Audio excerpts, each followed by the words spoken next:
자, 우리 이 누가복음 23장 1절에서 12절까지 말씀드리겠습니다.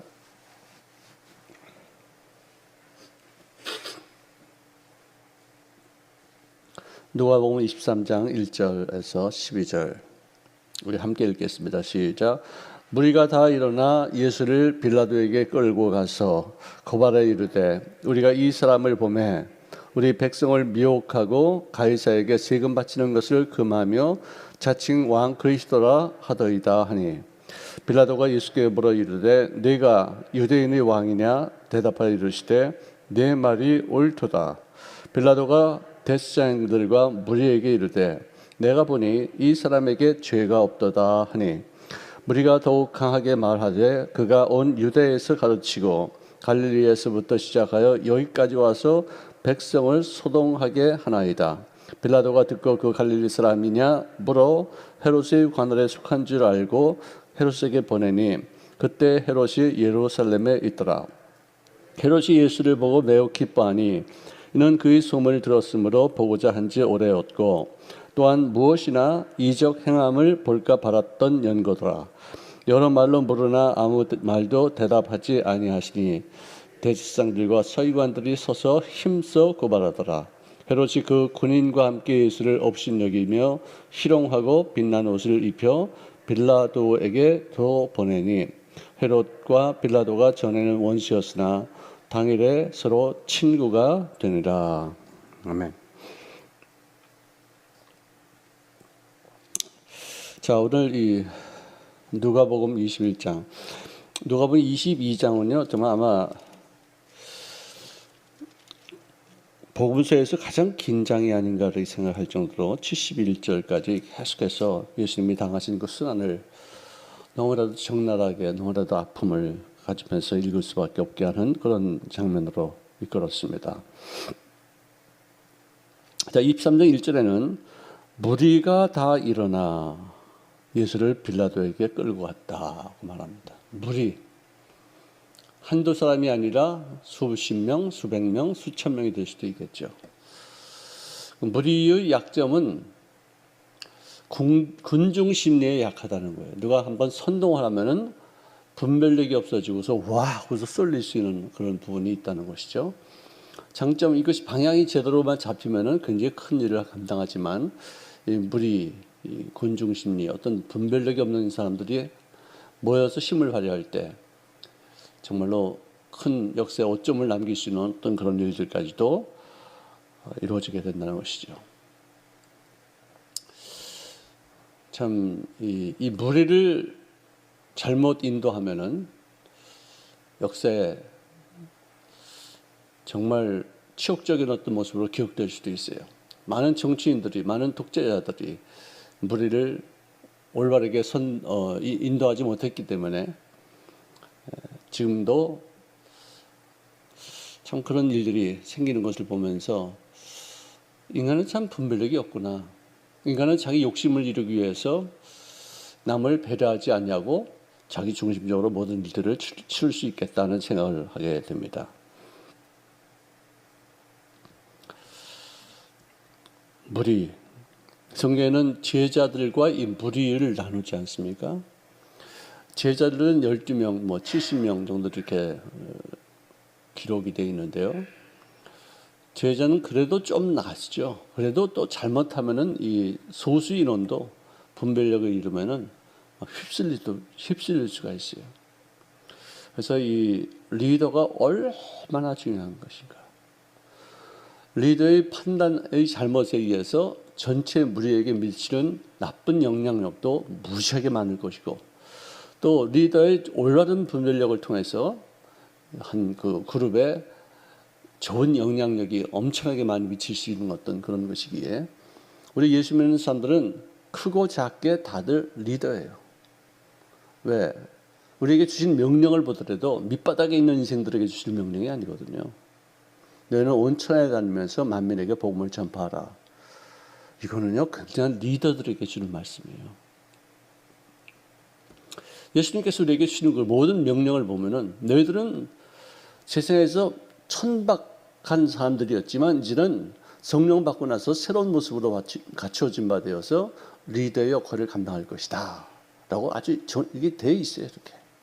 그래서 우리는 한 사람 한 사람 모두가 다 기도해서 말씀을 통해서 삶의 기준치는 우리는 말씀입니다.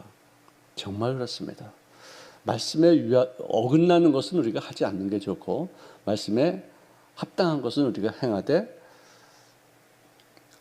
매 순간마다 점검하면서 신중하게 해야 되지 않겠나 생각이 듭니다. 자, 빌라도에게 끌고 왔습니다. 이제 고발하기를 말하기를 세 가지 제목입니다. 이 사람은 우리 백성을 미혹했다. 그 다음에 세금 바치는 일을 금했다. 자기가 왕이요 그리스도라고 말했다. 이 세 가지 제목이에요. 미혹했다는 말은 잘못된 길로 인도했다는 것이에요. 치우치게 했다는 뜻이에요.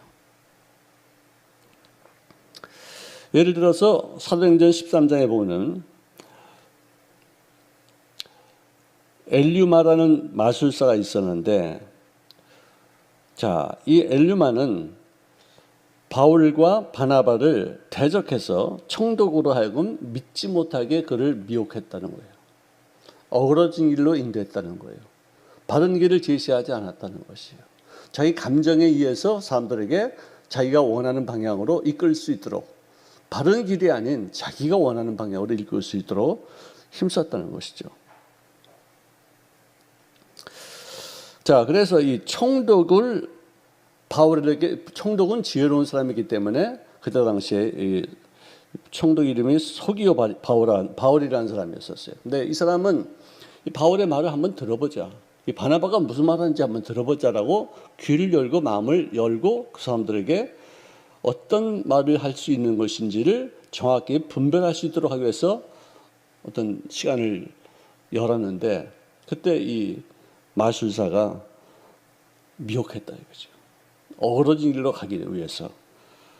그래서는 10절에 보면 이런 말이 있습니다. 이르되 모든 거짓과 악행이 가득한 자요, 마귀의 자식이요, 모든 이의 원수요, 주의 바른 길을 굽게 하기를 그치지를 아니하겠느냐 하면서 사울이 그 마술사에게 책망하는 장면. 왜 바른 길을 굽게 하느냐? 왜 미혹하느냐? 이 똑같은 단어를 써요. 예수님이 바로 이런 일을 했다는 것이에요. 유대인들이 이렇게 예수님을 고발할 때 첫 번째 이유가 이것입니다. 미혹하게 했다. 그 다음에는 세금을 바치는 일을 금하게 했다. 이런 말은 하지 않았어요. 자, 세금을 가이사에게 바치는 것이 좋겠습니까? 라고 물어봤습니다. 사람들이. 그것도 이제 예수님을 올무에 넣기 위해서 물어봤어요. 받지 말라 그러면 넌 로마에 항거하느냐? 너 고발당해야 된다. 그래서 감옥에 넣으려고 그랬고, 바치라 그러면 야, 너 유대인으로서 어떻게 식민지화한 그런 로마 정부를 협력할 수 있냐 너? 이게 올무에 넣는 거예요. 어떤 일을 하든지 간에 걸리게끔 만드는 어떤 그런 모함을 하고서 했는데, 예수님께서 거기서 말씀하시기를 가이사의 것은 가이사에게 바치고 하나님의 것은 하나님께 바치라, 이 말씀을 했어요. 기가 막힌 얘기죠 이거. 근데 이것을 또 왜곡해서 이것을 어그러지게 만들어서 가이사에게 세금을 받지 말라고 했습니다. 이렇게 나가는 거예요. 저도 목회하면서요, 별일 다 겪었지만 정말 엉뚱한 얘기로 나를 갖다 모함하는 그런 경우도 있었어요. 기가 막힌 일이죠. 전 진짜 하나님의 은혜가 있었기에 오늘날 내가 이렇게 살아있는 것이지, 하나님이 나를 밉게 보셨다면은 아마 나도 벌써 오래전부터, 아주 오래전부터 많이 잘못되지 않았었을까 생각이 들어요. 참 은혜라고 저는 생각합니다. 부족한 사람인데, 연약한 사람인데 결국 시간이 가면서 그것이 다 밝혀지게 되어지고, 또 내가 오히려 더 그 일들 때문에 더 사람들에게 인정받는 어떤 그런 상황도 없지 않아 있었던 적이 있었어요. 그러므로 우리가 항상 피할 길은 없어요. 이렇게 올무를 놓을 때는 어떻게 걸려요? 걸리게 돼 있어요.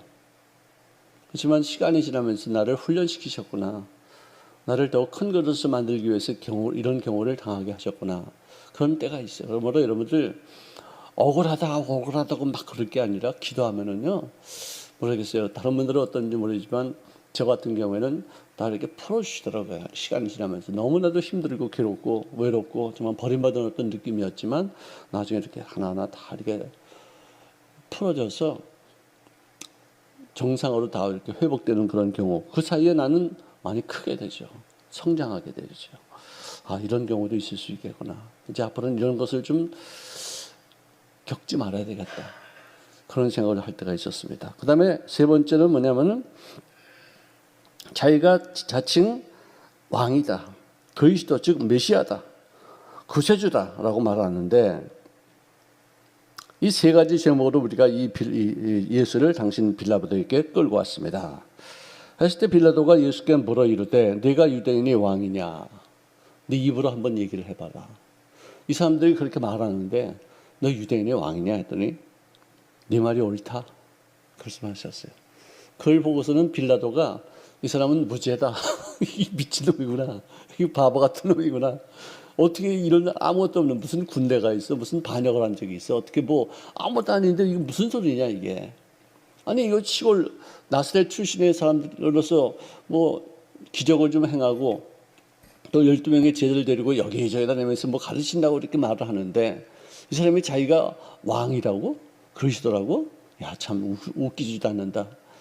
야, 이거는 순 엉터리구나 싶어서 이 사람 무죄다. 그렇게 얘기를 했는데 사람들이 더욱 강하게 어필합니다. 그가 한 일이 뭔지 아십니까? 온 유대에서 가르치고 갈릴리에서부터 시작해서 여기까지 와서 백성들을 소동하는데 이 소동이라는 것은 뭐냐? 반역을 음모한다는 얘기예요. 로마 정부에 대해서 항거한다는 뜻이에요. 우리는 독립국가로서 이제 나가야지 이제는 더 이상 식민지 할 수 없다는, 그러니까 로마 정부가 가장 민감하게 여기는 어떤 사건으로 몰아가는 거예요. 요거 하나만큼은 로마도 그냥 넘어가지 않을 것이다. 요거는 반드시 짚고 넘을 것이다. 어떤 그런 것으로 몰아가지고 그를 음해하기 시작합니다. 자, 뭐라고 이렇게 말을 했냐면은 유대에서 가르치고 갈릴리에서부터 시작해서 여기까지 와서 백성을 소동하나이다. 갈릴리? 갈릴리 사람이야 이 사람? 그럼 내 소관이 아니네. 내 지역의 사람이 아니네. 그러면은 얘는 얘란다. 이 사람은 이 헤롯에게 맡겨야 되겠다. 그래서 귀찮으니까 또 이런 일에 가담하고 싶지 않으니까 그를 헤롯에게로 보내는데 헤롯이 바로 그때 예루살렘에 있었더라. 여러분들 빌라도는 로마 정부에서 그를 지정해서 너는 유대의 총독이 되라. 식민지화하는 그런 우두머리가 되라. 그 뜻이에요. 그러니까 우리가 일제하에 있을 때 한국에 와서 한국 전체를 장악하고 한국을 이렇게 점령하고 다스리는 어떤 그런 일을 맡은 사람 누가 있었는가? 그때 이토 히로부미가 그런 역할을 했었는데 이제 안중근에 의해서 살해를 당하게 되었죠. 그런 일을 하는 거예요. 그리고 헤롯은 누구냐면은 유대인으로서 로마 정부의 앞잡이가 되어서 너희들을 이 백성들을 네가 좀 이렇게 다스려라. 그런 뜻을 이렇게 세우는 왕이에요. 가짜 왕이죠. 그러니까 이제 엉터리 왕이죠. 자, 그런데 예수가 이제 자기 앞에 서 있는 것을 보고서 그가 매우 기뻐했는데 그것은 뭐냐? 그 소문을 그가 들었다 이거죠.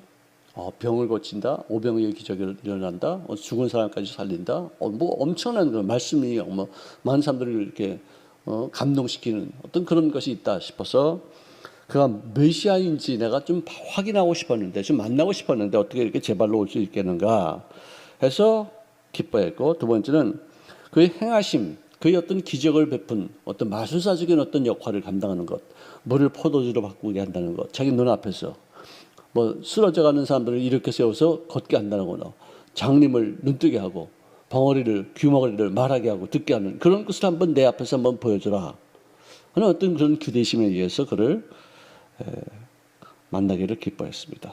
그래서는 여러 가지 말로 이렇게 물어보니까 침묵일관이에요. 침묵일관.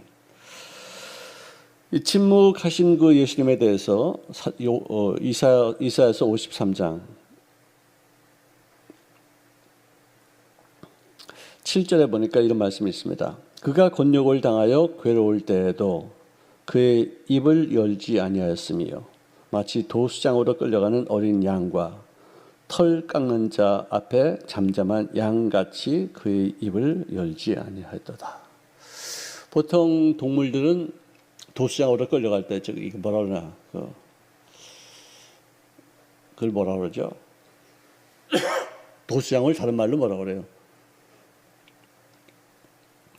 하여간 죽으러 갈 때 보통 다 저항합니다. 근데 양은 그냥 따라가요. 진짜 희한해요. 저도 그 양 잡는 걸 카자흐스탄에서 내가 한번 봤어요. 일부러 봤어요. 어떻게 양이 잡히는가. 정말 너무나도 순해요. 다른 놈들은 다 발버둥 쳐요. 돼지도 발버둥 쳐요. 돼지도. 근데 얘는 그냥 쭉 끌려가가지고 이 목에 칼 대가지고 툭 치는데 왜 이 목을 치냐면은 여기 동맥을 끊으면은 머리로 들어가는 피가 그쳐지기 때문에 통증이 없어진대요. 그러니까 아득하면서 죽는 거예요. 그러니까 가장 통증 없이 죽일 수 있는 방법은 목을 이렇게 탁 동맥을 끊는 거예요. 그래서는 뭐 터들터들 이렇게 하지만 찍소리 한 번 안 해. 매 이것도 안 해. 에? 그러니까 예수님께서 도시장에 끌려가는 양같이 한마디도 하지 않았다. 어떻게 그렇게 표현할 수가 있었을까?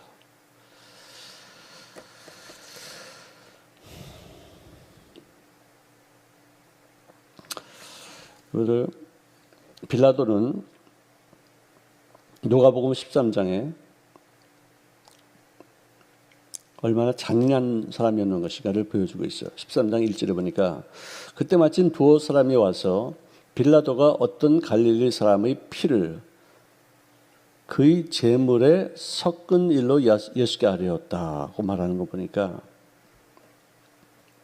갈릴리 사람들을 죽여가지고 흘린 그 피를 갖고서 그들이 하나님 앞에 드려지는 제물에 섞어가지고 드려지게 할 정도였으면은 이거는 인간도 아니죠.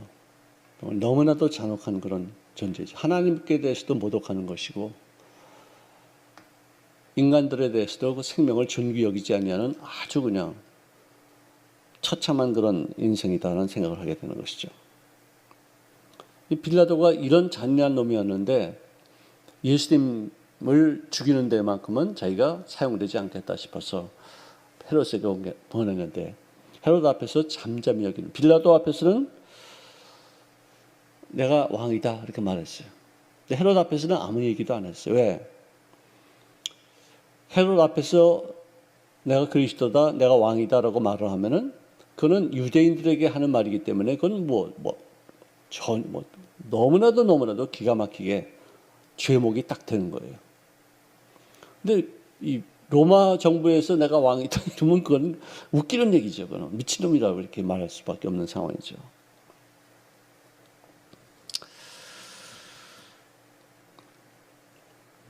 자,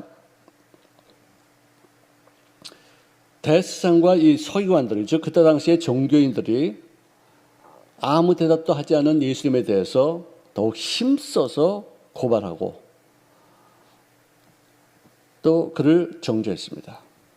그랬을 때 헤롯이 그 군인들과 더불어 함께 예수를 업신여기면서 희롱하고 빛난 옷을 입혀서 빌라도에게 돌아보냈는데, 여러분들 빌라도 밑에 있었던 로마 병정들은 예수님에게 자색 옷을 입혔죠. 근데 여기서는 흰 옷을 입혔어요. 이거 무슨 차이일까? 로마인들에게 있어서의 자색 옷은 왕권을 상징하는 거예요. 유대인들에게 빛나는 흰 옷은 왕권을 상징하는 거예요. 이거 서로 문화적인 차이예요. 똑같은 얘기인데 빨간 옷을, 자색 옷을 입힌 것은 로마인들에게는 왕이다 하고서 조롱하는 것이고, 또 흰 옷은 유대인들에게 있어서 너는 왕이냐? 진짜 그렇구나. 아이고 야, 꼴 좋겠다 하고서는 흰 옷을 입혀서 왕이다 너 그래. 이러면서 조롱하기 위해서 이렇게 하는 것이었다. 알 수 있습니다. 여러분, 헤롯과 빌라도가 전에는 원수였지만 당일에는 서로 친구가 되었다라고 성경은 정확하게 기록합니다. 그 친구는 무슨 말이냐? 같은 마음을 품었다는 것이죠. 예수를 죽이기로 작정했던 마음을 같이 품었다. 친구다. 근데 그런 친구가 이렇게 오래 가겠습니까?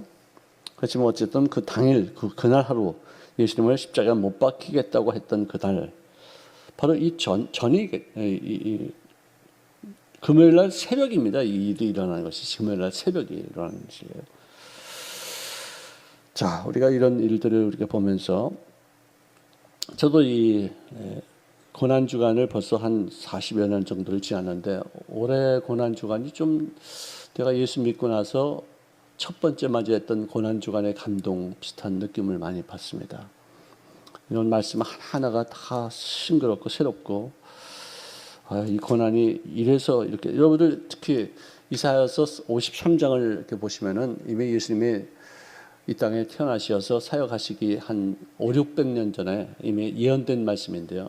정말 구구절절이 어떻게 이렇게 정확하게 예언될 수 있을까 할 정도로 참 은혜스러운 우리를 위해서 고난당하신 예수님에 대한 감사의 생각을 하게 됩니다. 여러분께서 오늘 예배를 끝내고 나서도 이사야서 53장을 한번 좀 몇 번씩 읽으시면서 묵상하시기를 바랍니다. 기도하겠습니다.